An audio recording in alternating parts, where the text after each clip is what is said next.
Bismillahirrahmanirrahim. Assalamualaikum warahmatullahi wabarakatuh.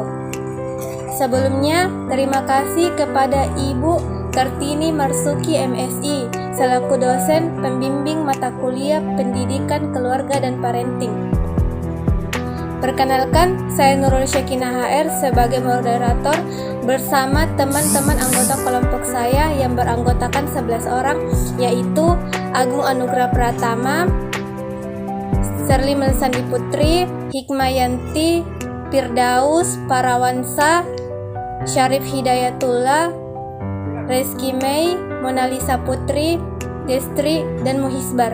Kami dari kelompok 2 akan mempresentasikan makalah yang berjudul Analisis Faktor-Faktor yang Mempengaruhi Pengasuhan dalam Keluarga.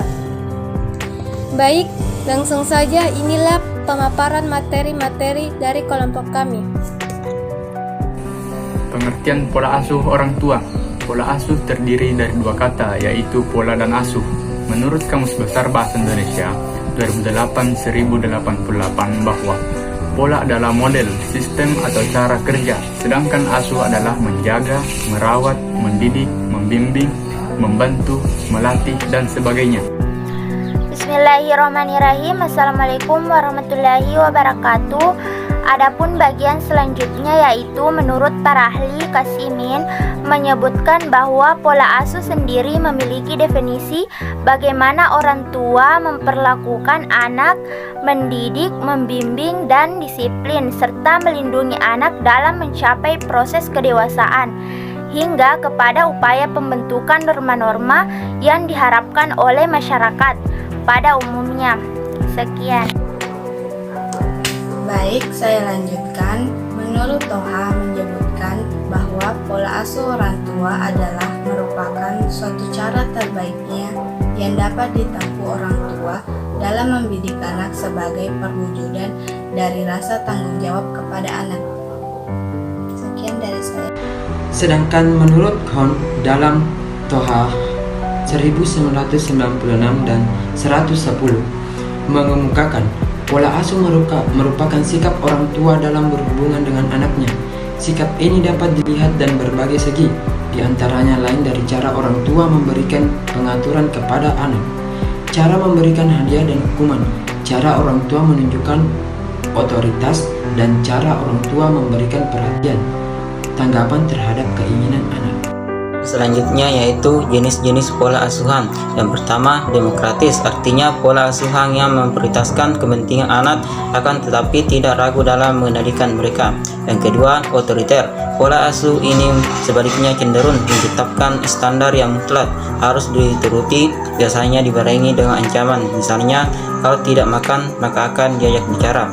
Kemudian yang ketiga, permisif. Pola asuh ini memberikan kesempatan pada anaknya untuk melakukan sesuatu tanpa pengawasan yang cukup darinya. Selain itu, Sumantri berpendapat bahwa pola asuh orang tua dipengaruhi oleh beberapa faktor. 1. Usia orang tua. 2. Faktor sosial ekonomi. 3. Faktor tingkat pendidikan. 4. Keterlibatan ayah. 5. Pengalaman sebelumnya dalam mengasuh. 6. Stres orang tua. Beberapa peran pentingnya orang tua dalam pola asuh anak. Yang pertama, memenuhi kebutuhan anak akan makanan yang bergizi dan sehat. Yang kedua, menanamkan nilai-nilai agama dan moral dalam kehidupan. Yang ketiga, membangun kedekatan emosional dengan anak sebagai dasar keterampilan bersosialisasi. Yang keempat, memenuhi kebutuhan akan kasih sayang, perhatian, dan rasa aman. Yang kelima, menumbuhkan perilaku saling menghargai, menyayangi, toleransi, cinta kasih, kerjasama, tanggung jawab, dan kesederhanaan. Yang keenam, mengajarkan cara menyelesaikan masalah dan konflik yang dihadapi, serta mengambil keputusan. Baik, terima kasih atas waktu dan kesempatan yang diberikan kepada saya. Fungsi keluarga dalam pola asuh anak. 1. Fungsi keagamaan. 2. Fungsi sosial budaya. 3. Fungsi cinta kasih. 4. Fungsi perlindungan. 5. Fungsi sosialisasi dan pendidikan. 6. Fungsi ekonomi. 7. Fungsi pembinaan lingkungan. Sekian dari saya kembalikan ke moderator. Baik, selanjutnya faktor-faktor yang mempengaruhi pengasuhan anak dalam keluarga, yaitu lingkungan tempat tinggal, subkultur budaya, status sosial ekonomi, budaya setempat, ideologi yang berkembang dalam diri orang tua, letak geografis dan norma etis, orientasi religius, status ekonomi, bakat dan kemampuan orang tua, serta gaya hidup.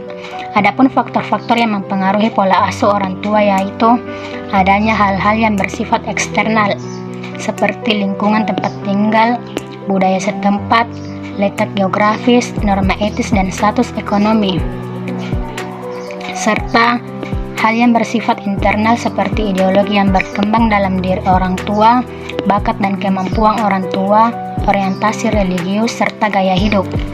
Terima kasih.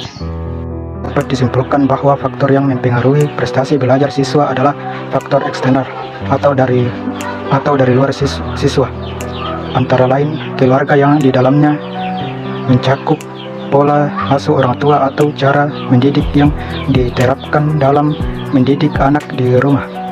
Pola asuh tersebut dapat mengakibatkan perubahan pada proses belajar siswa sehingga prestasi belajar pun dapat berubah. Selain itu, dapat disimpulkan juga bahwa pada dasarnya terdapat kesamaan dalam pengelompokan faktor yang mempengaruhi prestasi belajar.